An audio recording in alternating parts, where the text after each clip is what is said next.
Tech 9? Chop it up, flick, nigga. Have a nigga Mac James.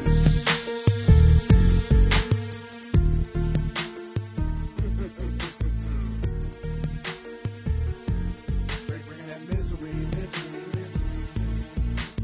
Misery when I see enemies, niggas be timidity. Homicidal tendencies, got me by niggas on business. Can it be that a nigga wanna bang? Cause I'm running with a gang that'll give a nigga pain. Me and Mac James giving these bitch niggas a taste of misery. Give them misery. Bitches get with me. And I ain't got MAC. Can I bring that misery? Give them misery. Bitches get with me. And I ain't got MAC. Misery.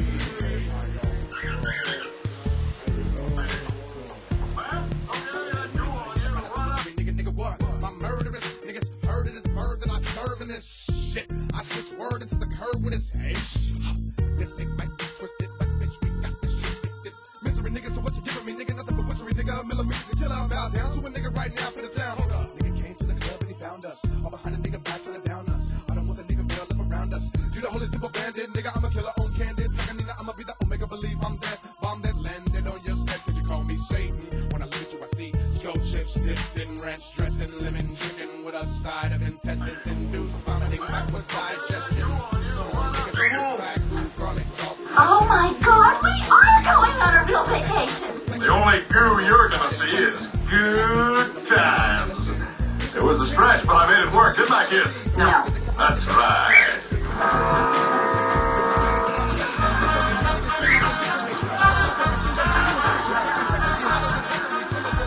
Remember, the winning family gets 100 cruise points, no cash value. I want those valueless cruise points. Miss Lynn! Yes! I'm going to go sign us up for face painting class. Steve, you're going to be a rabbit. Helen, you're going to be a squirrel. And I'm going to be a panda. I can't take this cruise anymore. I'll tell you something. I am at my limit. Here's the lines, and here's face painting, okay? Yeah, try and paint my face. Come at me with a brush, see what happens. I miss the goo. Kids, I know this is torture, but we owe it to your mother to pretend to have a great time as a family. So let's turn it up a notch. Okay. Fine. Come on, Haley, let's go to the bar. Steve, you stay here and cool off with the Charlie horse. Huh? Hi, I'm Becky, Cruise Activities Director. I'm Steve. I have 5 friends on MySpace, and I'm waiting for approval from a 6th. You're cute. Oh, in a harmless little brother kind of way, right? No, in an I've taken a lot of boys' virginity kind of way.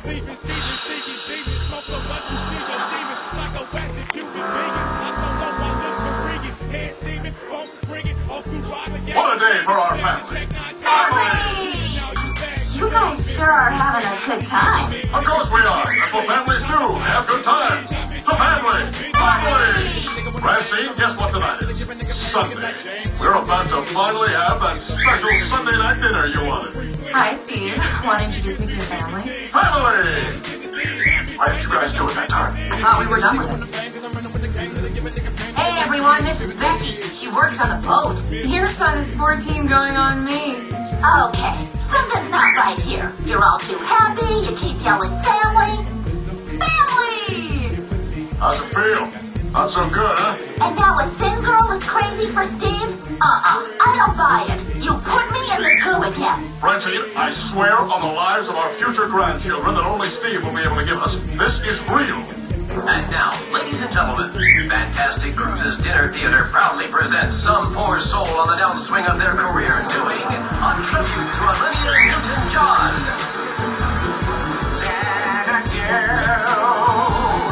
Can't cry on cue. Now I am here in Xanadu. Here you go, ma'am. I talked to the chef. There's no cream in the soup, just like you asked for. Xanadu. Roger's playing Olivia Newton-John on our cruise ship? Oh, this has goo written all over it! Honey, no. You saw them take those machines away. I promise this is real. Oh, yeah? Well, if it's real, then I probably shouldn't do this. I'm sorry, sir. She thinks she's in the goo. Francine, come back here.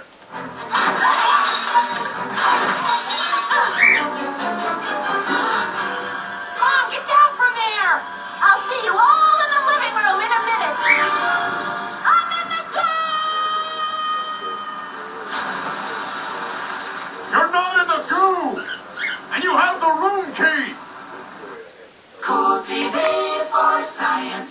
Adult Swim with Smokey. On a new Family Guy. We going to Hollywood? You betcha.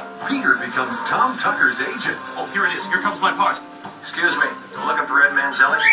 Good evening, I'm Ed Manzelli. What can I do for you? I'm looking for a guy who used to work here. Name's Mario. Got any idea where he could be? I haven't seen him in over a month. That's the end of my line. Your line is C.I.A. You son of a bitch, you made me feel again. It's a new Family Guy. Tonight at 11 on Adult Swim.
The hour is late.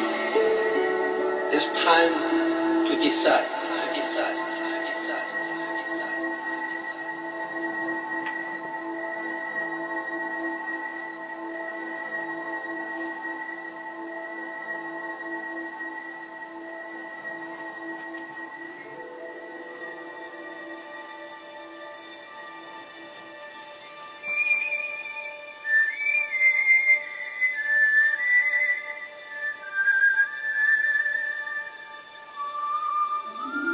Essential interdependence of all humankind, that we are human only through the humanity of other human beings.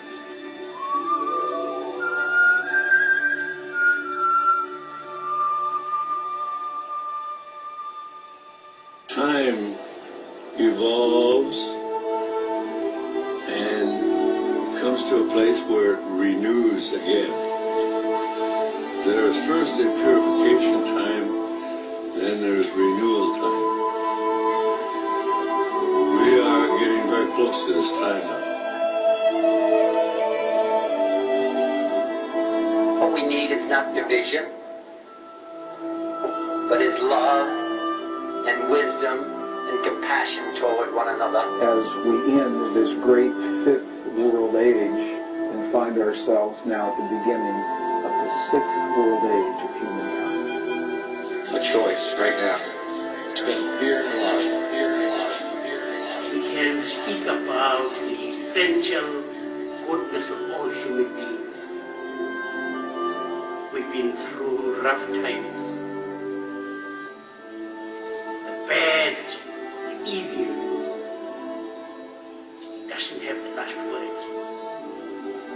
It's ultimately the goodness and laughter and joy and caring and compassion.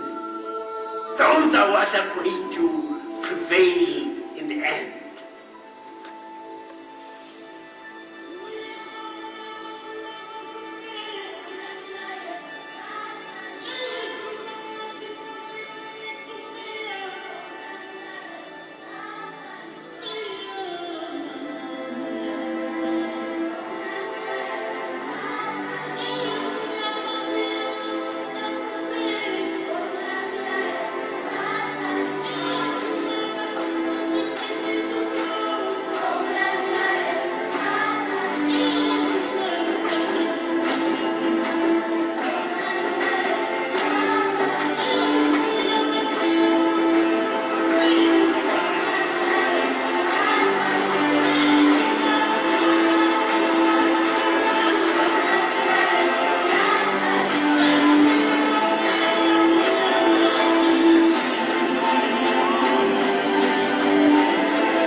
Hello and welcome to Secrets of the CIA. My name's Danny Wallace, and over the next 2 hours I'll be revealing the dodgy, the disastrous and the scandalous stories from the case files of the Central Intelligence Agency. These are the secrets of the CIA. Now,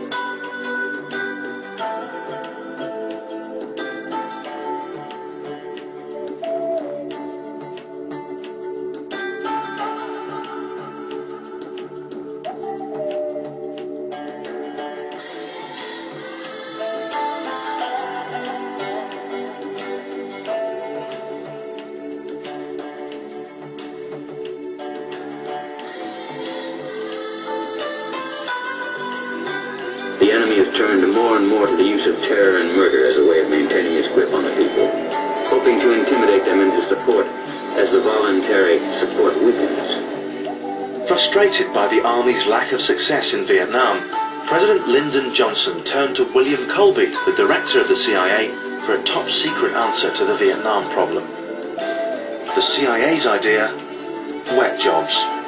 Using the Viet Cong's own tactics on itself and making lightning guerrilla raids to kill key Viet Cong leaders. It was called the Phoenix Program. It was a program of assassination. Some of the strategies employed by Phoenix operatives might be to slit potential Viet Cong, his throat in the night, throwing various suspected Viet Cong out of helicopters.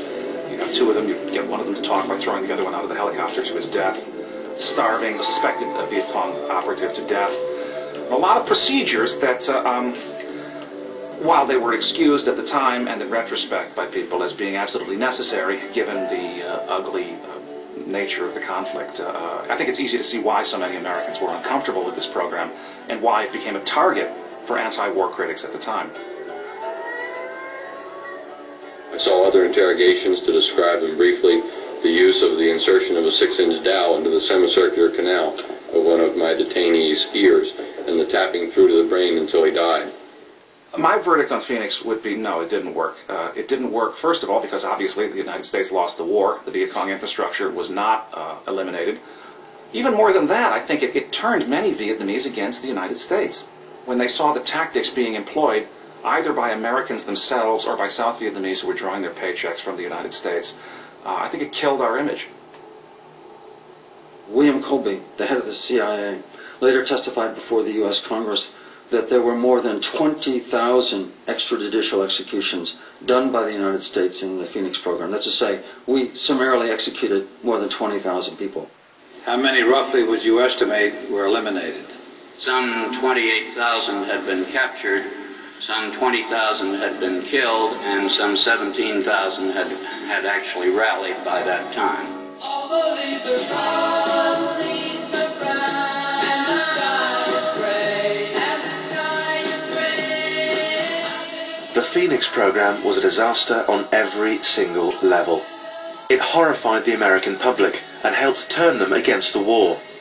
And what's more, it simply didn't reduce the Viet Cong's military capability.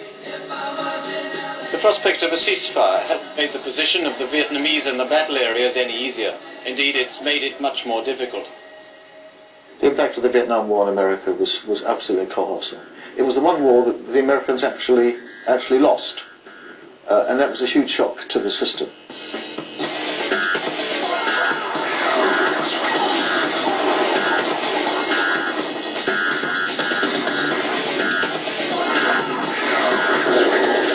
Whatever they'd done, it hadn't worked. The greatest military machine in the world was powerless to bring about a political solution. And I think that's one of the lessons of the late 20th, early 21st century, that war as we used to understand it doesn't achieve its objectives. Almost never does it achieve its objectives. By 1970, the CIA had perfected the art of overthrowing democratically elected leaders. Iran, Congo and Indonesia had already fallen victim to CIA plots to depose and replace their prime ministers. Now the CIA turned its attentions to Chile, with devastating results. In 1970, the people of Chile made the mistake of electing a socialist prime minister, Salvador Allende. Allende was the people's choice, but he wasn't the CIA's choice, so they spent $8 million to get rid of him. Salvador Allende was the first avowed Marxist, it was often said, to actually be elected in the Western world. He was a leader of the Chilean Socialist Party, which was one part of a coalition called Popular Unity. This popular government, we're going to distribute the land. The Mapuches and the indigenous people in the south are going to have the land back after hundreds of years of occupation. We're going to keep our forestry for us. We're going to keep our fish. We're going to keep our copper, and we're going to distribute it more equally. Here was somebody who at last came to power through the ballot box, and here was somebody who was defeated not through the ballot box, but by violence. The agency started to pour money into a series of covert operations to discredit Allende, pour money into the anti-Allende political parties, work closely with the Chilean military to build up our influence there, conduct operations to kind of divide and upset Allende's ruling coalition. And then a major propaganda operation, and that was pouring millions of dollars into the leading anti-Allende newspaper, El Mercurio, transforming El Mercurio into a bullhorn for military operations against Allende. This propaganda operation helped set the stage for the military coup of September 11, 1973. Here, counter-revolution started, prepared and financed by the United States, organized by traitorous and disloyal generals and fascists. On September the 11th, 1973, General Augusto Pinochet and his army marched on Santiago, the capital of Chile, and stormed the palace. Salvador Allende was killed in the process. With Pinochet in power, violence, corruption and torture quickly spread throughout Chile. New documents show that in the weeks after the coup, Pinochet's troops arrested around 130,000 people and imprisoned them without trial. What Pinochet did was kill thousands of people. Hundreds were executed in the football stadium. One of the favourite ways of dealing with dissidents was to take them out in over the sea in a helicopter and drop them into the sea. Luis Mendoze and his wife Diana were two of the people targeted. I came back home and she never arrived. And I knew that she had been caught. I waited. And I waited all night. I was screaming and crying. Because I knew that I wouldn't... that feeling, you know, this is it. And it's true. It became true. Never saw her again. I was taken to this secret torture center. I spent a long time, nearly 3 months. And then 2 years in concentration camps. This person is going to be tortured till he died or she died. It's going to be suffocated. It's going to be raped in the case of women and men as well. I was lucky. One of the survivors. If you walk around Santiago, the capital of Chile, with people, they will point out to you every now and then a house which might look quite innocent now, but which is remembered by one generation as a place of torture and horror, where 15 or 20 years ago you could hear the screams from this building. That's the memory. And it takes a very long time for that memory to fade, especially while those who were responsible for those crimes still walk the streets. These are people responsible for the death and the massacres of hundreds and thousands of people. Come on. There's no excuse. Pinochet in Chile became a focal point for international condemnation of human rights violations in Latin America and international condemnation of the United States of America for both openly and through the CIA supporting regimes such as Augusto Pinochet's.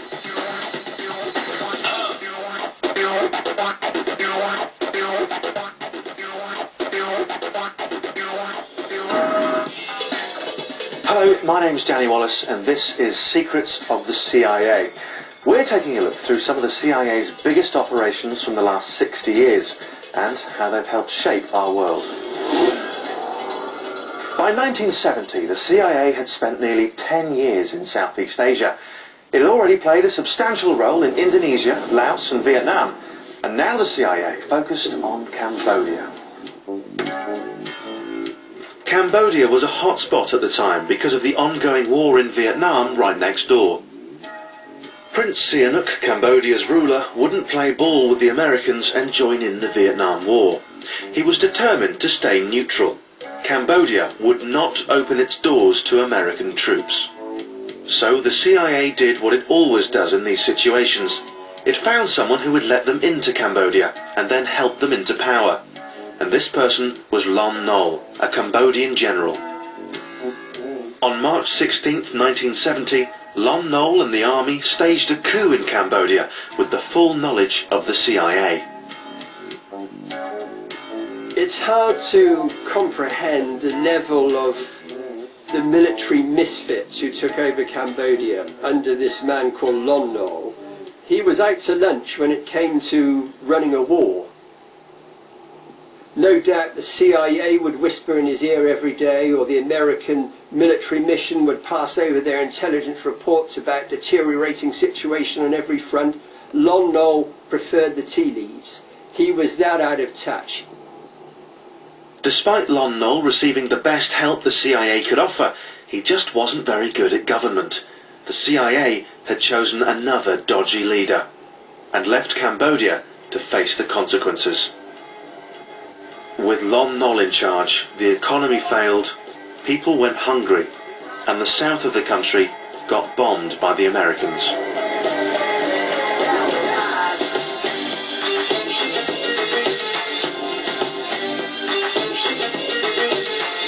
These conditions allowed the Khmer Rouge, a vicious and extreme communist party, to gain more and more support under its now notorious leader, Pol Pot.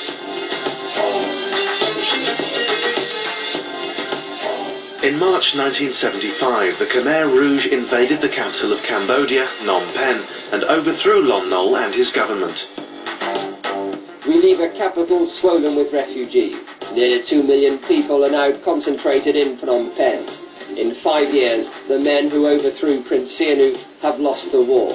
Within a few days, the communists will be taking over. My first memory of the war coming to my home was when the soldiers and their trucks poured into the city, and my family, along with 2 million Cambodians living in the city of Phnom Penh, were evacuated in 72 hours. All vestiges of development or modern influence were dismantled or destroyed. Electricity was unnecessary in the new society, so wire was removed to be used for something more productive.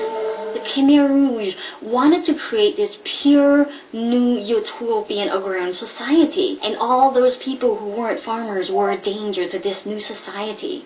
And those were the doctors, the lawyers, the architects, the civil servants, the politicians. So they sent out their soldiers into the countryside, and they collected these people and executed them en masse.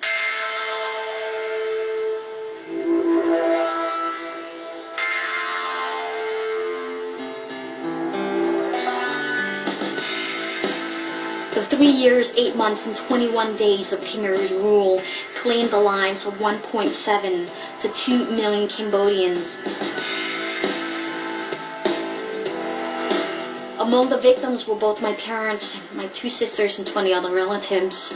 They've located over 20,000 mass graves in Cambodia, and they were killed with the blunt instruments at the back of their heads.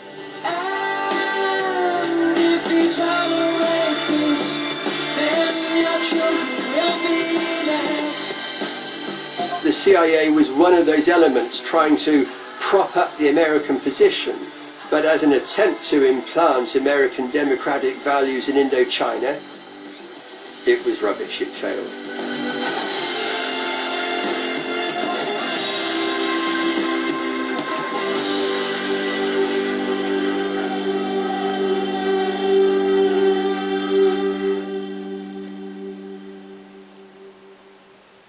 Angolan civil war began in 1975 and didn't end until 27 years later in 2002. Years of fighting between warring tribes left 750,000 Angolans dead and a further 5 million more as refugees. There's no doubt that the CIA's involvement in this conflict helped keep the civil war going and caused thousands of deaths. And all this to protect American interests in Africa.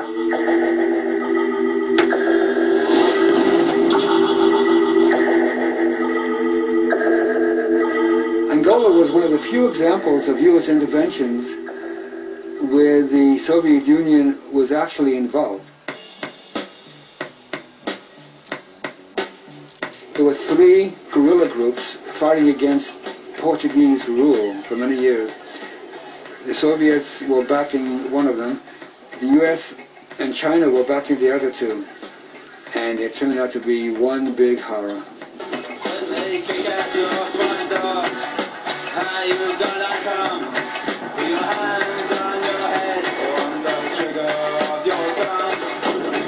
Angola was one of the great battlefields of the Cold War. It's hard to recollect now, but I was there at the time. The East Germans provided the internal security apparatus. The Russians were there in a big way. The Cubans were massively involved, playing the leading role in the new Angolan army against an incursion by the South Africans from the south. So of course the Americans were anxious. South Africa was on the side of the U.S., which in the minds of the rest of Africa was a big scandal that the U.S. was fighting alongside South Africa. It was very difficult for the Americans to promote a positive image of themselves in Africa as long as they had their ties to the apartheid regime.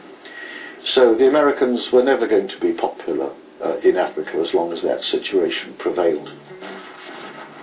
The CIA chose to influence the conflict in the most convenient way it could. It spread propaganda and pumped money into Angola.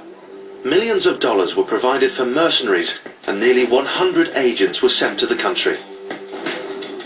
One's talking about a relatively small number of people in terms of station chiefs and different operatives, in terms of the assets, as they call them, the local allies that they pay and run as agents, and a lot of it was funneling money. So the CIA, for relatively small amounts of money, were able to manipulate and shape and change the destinies of a huge amount of people.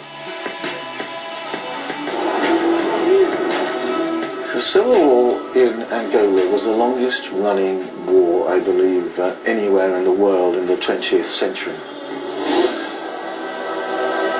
People are being blown up by anti-personnel mines and landmines every day, to this day in Angola, because no one knows where they're all buried. So it's one of these situations where the war is over, but the dying isn't.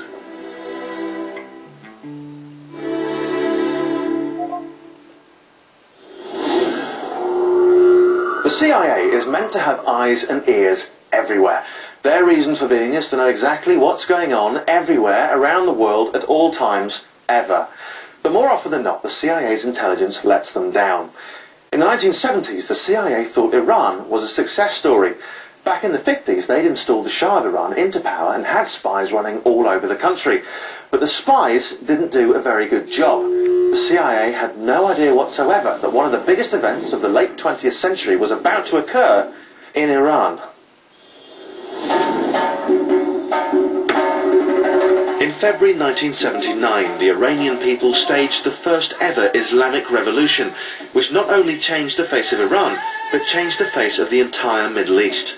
And the CIA had no idea that any of this was going to happen.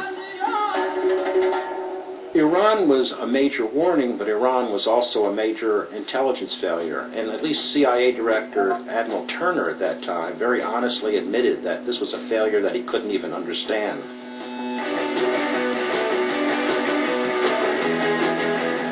Our experts on Iran just were not clued in. They just did not have a sense of the culture, the sense of what was going on in that country. It certainly was a big gap in our coverage, and I am to blame for that. I did not push them in that direction, and I should have. The city of Qum, Iran's holy city. It's the center of the Shia Muslim community, and it's the home of the man who's head of state in all but name, the Ayatollah Khomeini. It was Ayatollah Khomeini who changed the nature of political Islam forever when he said Islam is politics or it is nothing at all. The idea that this old cleric could come and overthrow 30 years of the most powerful Western ally in the Middle East didn't make any sense. I mean, Americans, like most Westerners, I don't think are terribly adept at looking at issues of religion. The contact, the association, the understanding with clerics seldom happen. On November the 4th, 1979, the US Embassy in Iran was invaded by Islamic militants. 65 American citizens, including many CIA officers, were taken hostage and were held for an incredible 444 days.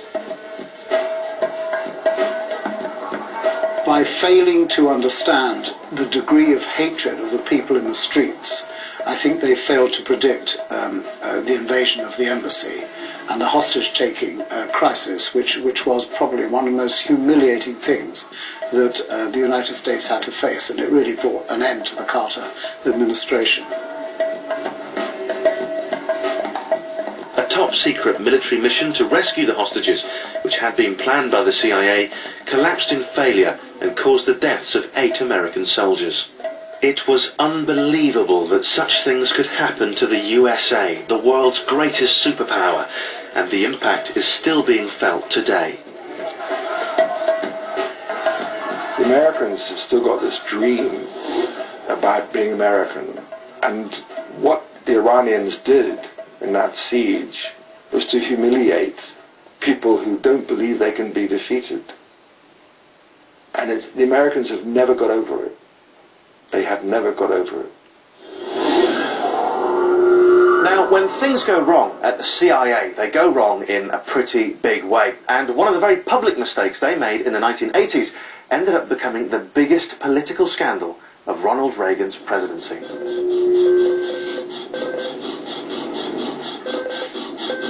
Since the early 1980s, the CIA had been interfering in a civil war in Nicaragua. The CIA were funding the right-wing Contra guerrillas in their fight against the left-wing Sandinista government.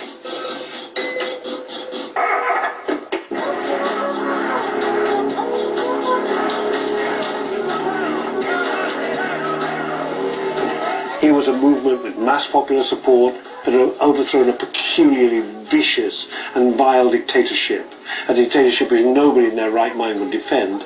For the next 10 or 11 years, the government that arose out of that revolution faced military assault, economic attacks from the US, and here the CIA was deeply involved. The Nicaraguan government claims over 10,000 civilians have been wounded, killed, or kidnapped by the Contras. But in 1983, the American Congress voted to cut off funding for this war. The CIA was brought in to find a secret way to get these funds to the Contras in Nicaragua. In late 1983, 2 CIA men, Richard Secord and Albert Hakim, met with representatives of the National Security Council.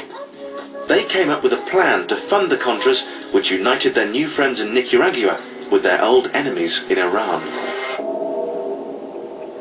The U.S. government, the military, and with some help from the CIA, started selling arms to Iran illegally and using some of the profits of those exorbitant sales to fund the Contra wars. It was clearly an illegal action, and the CIA participated in that by facilitating the shipment of arms through private hands. This operation wasn't only against the law, it was also foolish. The USA had declared Iran to be a terrorist state after the hostage crisis of 1979. But here was the CIA handing over tons and tons of arms to Iran and Ayatollah Khomeini. To this day, the exact amount of money the CIA generated from these weapon sales is still unclear, but we do know that Iran paid $47.6 million into a CIA-controlled Swiss bank account, which was then handed over to the Contras. If illegal acts were undertaken, those who did so will be brought to justice. Joint hearings of the hearings into the Iran-Contra affair began in May 1987 and resulted in the prosecution of key CIA officials and National Security Agency personnel. The deputy director of the CIA and a couple of other CIA officials were actually found guilty, in the end pardoned by the first President Bush. Thank you. God bless you. And good night. The Iran-Contra affair was immensely damaging to America's reputation throughout the world. But it was equally damaging within the United States because it raised issues of trust. We like to think of our governments as being A, reasonably competent, and B, acting within the law. In this case, it was neither. The last great battle of the Cold War was played out not in Russia or in the USA, but in Afghanistan. In 1980, Ronald Reagan sent the CIA into Afghanistan. Their secret mission was to fund, train and arm the Mujahideen, a band of Islamic Afghani fighters. They were at war with the Soviet-backed People's Democratic Party of Afghanistan. The CIA was told to crush the Soviet fighting force by any means possible, and it did just that by working closely with the Mujahideen. They were good lads. Everybody thought they were, good hardened fighters. Andy McNabb was employed by the CIA in the early 1980s to train the Mujahideen. We taught them how to make improvised explosive devices, the timer units, how to take down helicopters, telecommunications, power lines. We were teaching them not only the conventional stuff, how to use ground-to-air missiles, but actually how to make improvised explosives and how to make explosives. Allahu Akbar! Allahu Akbar!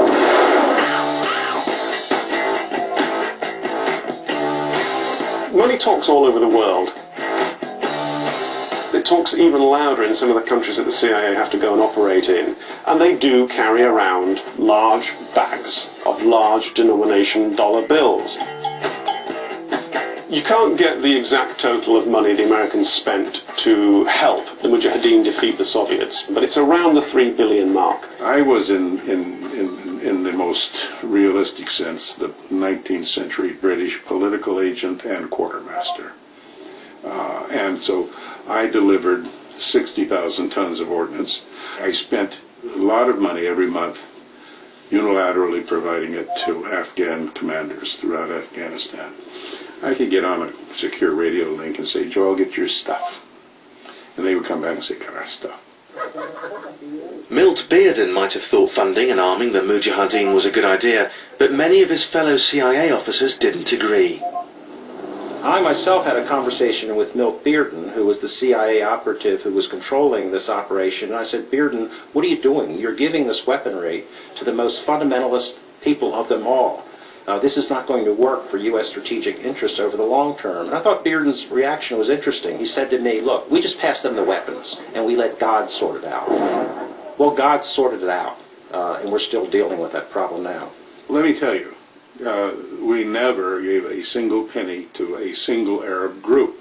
They themselves were bringing in up to $20-25 million a month that was being brought in from the Gulf to go into the war. That's their issue. We were there with our goals. But this has been a story that has always been too good to check for most journalists. CIA did not fund Osama bin Laden. CIA did not create the Taliban. The U.S. didn't do that, and it consciously didn't do it. It didn't do it as a matter of policy. And I always like to dismiss those critics as saying, I was there, you weren't, I know it, you don't, trump that. They didn't fully understand that what the Mujahideen were thinking, not the Afghans, but more the Arabs and the international jihadists, what they were thinking is, thanks very much. When we've dealt with this lot, we'll deal with you. This is the blowback bit of American foreign policy. They armed, funded, and to an extent trained some of the Arabs, not realizing that they would come after the Americans once they'd finished with the Soviets. Maybe there would still have been an Al-Qaeda without Afghanistan, but it might have taken much longer for it to come about.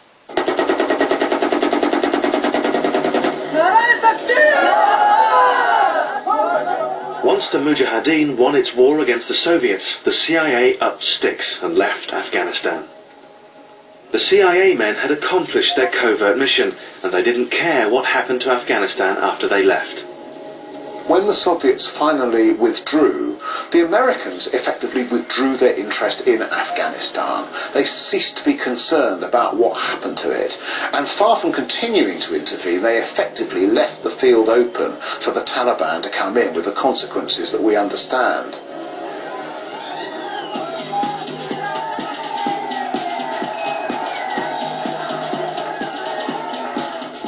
The agency's role in Afghanistan can be looked at in two ways, it seems to me.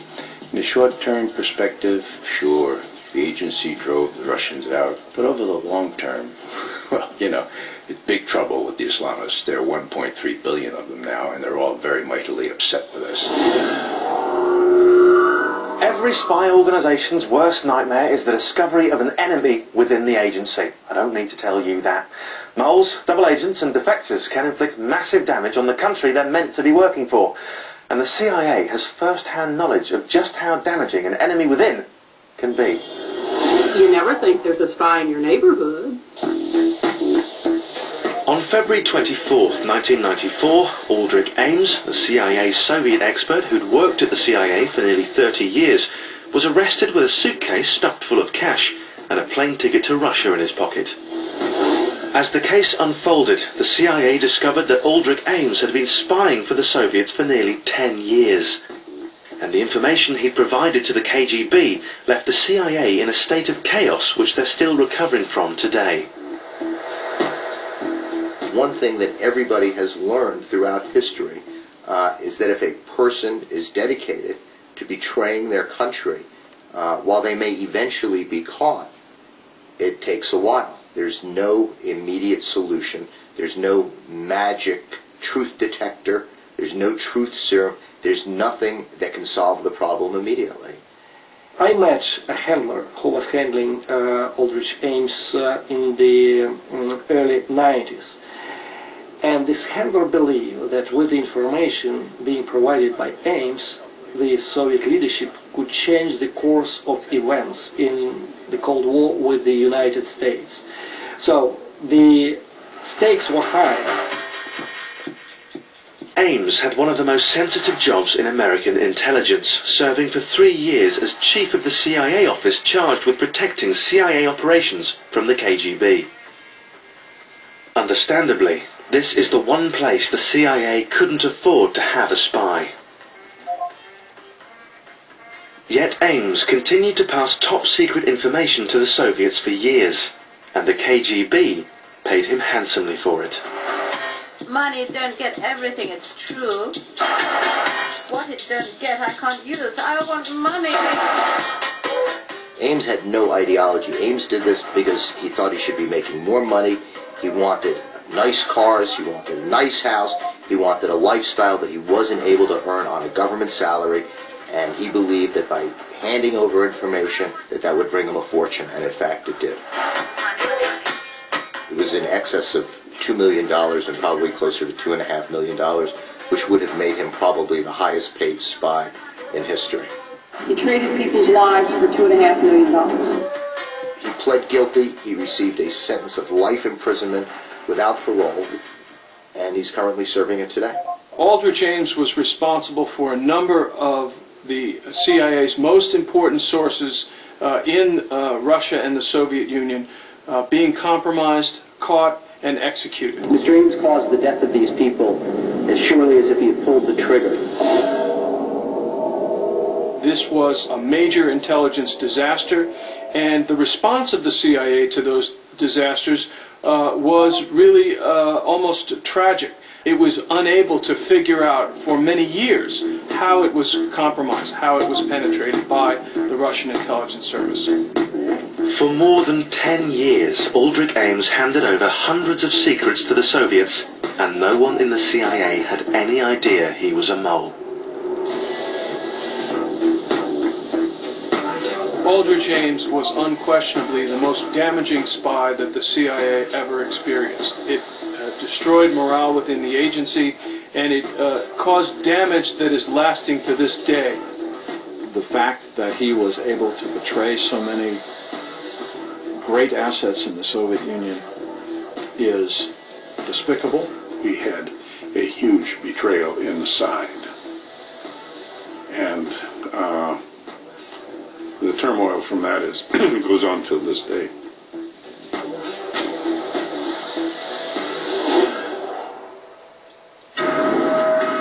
Welcome back to Secrets of the CIA. We've already looked at the CIA's operations since its founding in the 1940s, right up to how it saw the Soviets off in Afghanistan. In our final part, we'll bring the CIA story right up to date, starting with one of the defining moments of our time. On September 11th, 2001, the unthinkable happened. 2,992 people died that morning in the USA as everyone around the world watched the attack unfold live on television. In the days after 9/11, it became clear that the USA and the CIA knew exactly who was responsible for these attacks. The CIA had been watching Osama bin Laden and his Al-Qaeda network for years, but had done nothing to stop them carrying out the terrorist attacks of 9/11. When the attack of 9/11 occurred, I think more than anything else it was a feeling that this probably didn't have to have happened had we been more aggressive against Osama bin Laden. This whole operation, months in the planning, relatively expensive in terrorist terms, and so involved and intricate, completely got by them. They missed it completely. God, that was a failure of intelligence, it was a failure of imagination, it was a systemic failure of every intelligence service that was in the least bit professional. Someone who knows exactly what's inside the CIA's classified bin Laden files is Mike Schur, the CIA analyst responsible for spying on Al-Qaeda from late 1995. The agency began looking at Osama bin Laden primarily because of external factors. In the middle 90s, we shifted away from a kind of an exclusive look at Lebanese Hezbollah and the Palestinian groups to a broader look at Sunni extremism around the world. And almost wherever we looked, bin Laden's name came up as a benefactor, as an inspiration, or as a nuts and bolts provider of military weapons or documents. The very reason the CIA exists is to stop America's enemies from attacking the USA. Yet the CIA failed to gather any intelligence about the World Trade Center attack before it occurred.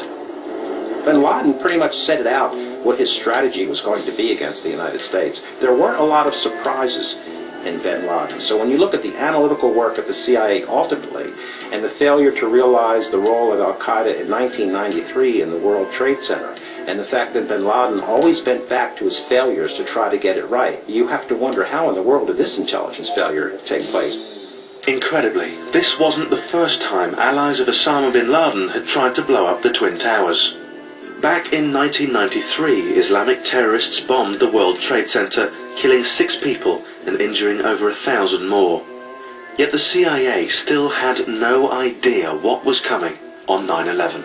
We did not have enough people, and we did not have enough people who were experienced on the Sunni target, on the Islamic target generally, and that remains true to this day. We had heard testimony by CIA Director George Tenet during the 9/11 investigation that he had declared war on Al-Qaeda in the late 1990s.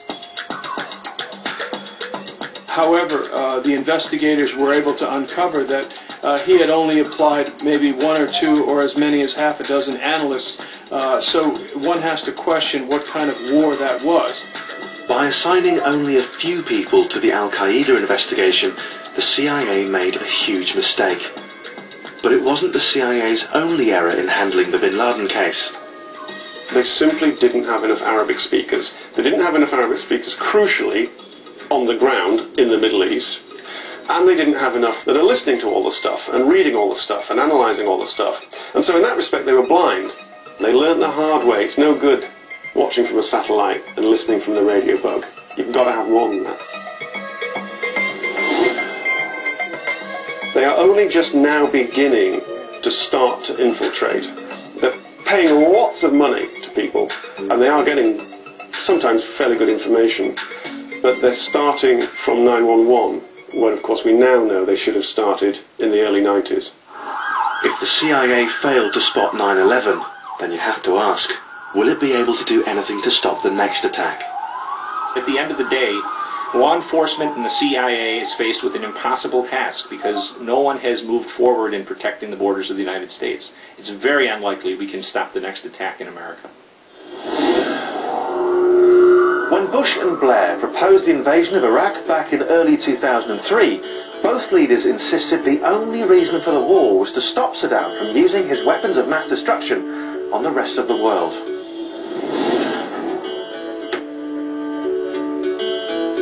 They claimed this wasn't a humanitarian mission to save the Iraqi people from Saddam, or one to secure access to Iraq's rich oil reserves.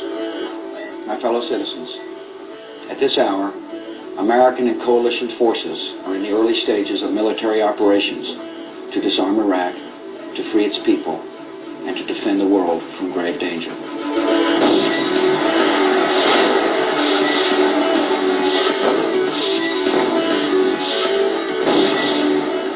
The President stood before the world and presented an intelligence report from the CIA that proved Saddam had weapons of mass destruction and that he was intent on using them. Fast forward 2 years, and we all now know that no weapons of mass destruction have ever been found in Iraq. The CIA either made a massive intelligence mistake, or it chose to sex up its estimate to give Bush the war he wanted.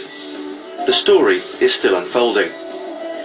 Scott Ritter, a UN chief weapons inspector who worked in Iraq before the war, maintains the CIA knew that Saddam had disarmed, but that they chose to ignore the facts.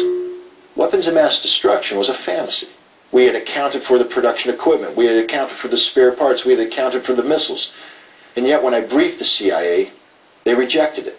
They said that our work was flawed because it relied upon statements made by Iraqi officials that couldn't be trusted. The CIA said there were up to 200 missiles left in Iraq. We found nothing. It didn't matter what the facts were. They had no intention of allowing the inspectors ever to determine that Iraq had complied with its obligation to disarm. The CIA turned to weapons expert Robert Gallucci to analyze their intelligence for them. I thought that there was a very good case, even a conclusive case, that Iraq had regenerated its programs in chemical weapons and biological weapons. I came to that conclusion, I think, based on assumptions about Iraqi intentions. Saddam was still there. Capabilities, scientists were still there. Time, opportunity, been 4 years without inspectors.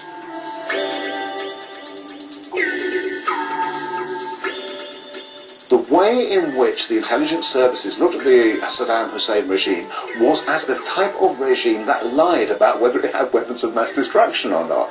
Consequently, they interpreted almost every bit of information which seemed to suggest that he might have as being information showing that he did have. They didn't have somebody inside their regime at a high enough level who knew exactly what the truth was. And it was all satellite images. It was all guys who'd escaped 10 years earlier. The information wasn't new enough. The information wasn't hard enough. The CIA made serious errors when analysing the intelligence coming out of Iraq before the war.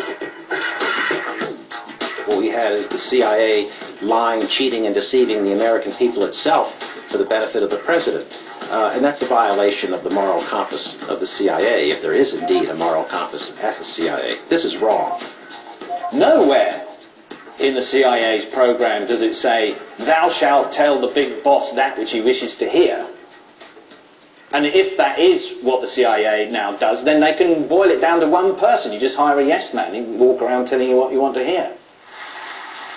Making intelligence mistakes is one thing, but many argue that George Tenet, the CIA director, fixed the WMD report to back up President Bush in his drive to go to war with Iraq. Please come in here and say thank you.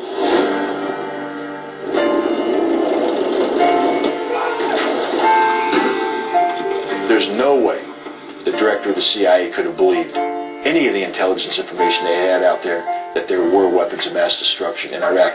If he believed it, he was incompetent. The whole world now knows how massively the CIA got it wrong on WMD. Trust in the CIA is at an all-time low. The next time any Western politician says, believe me, I've got these really cool secret documents that say that there's a bad guy out there and we've got to go get him, I mean, he'll be out of office the next day. I mean, it's now the most comical lie you can tell in politics. Even people with goodwill say, yeah, look, everyone agreed that he had WMD, but you still made a mistake. Why should we believe you this time? Whether this time is North Korea, whether it's Iran, whether it's something around the corner that they're trying to look at that's going to come up and bite us, whatever it is, people are going to be even more sceptical than they always have been.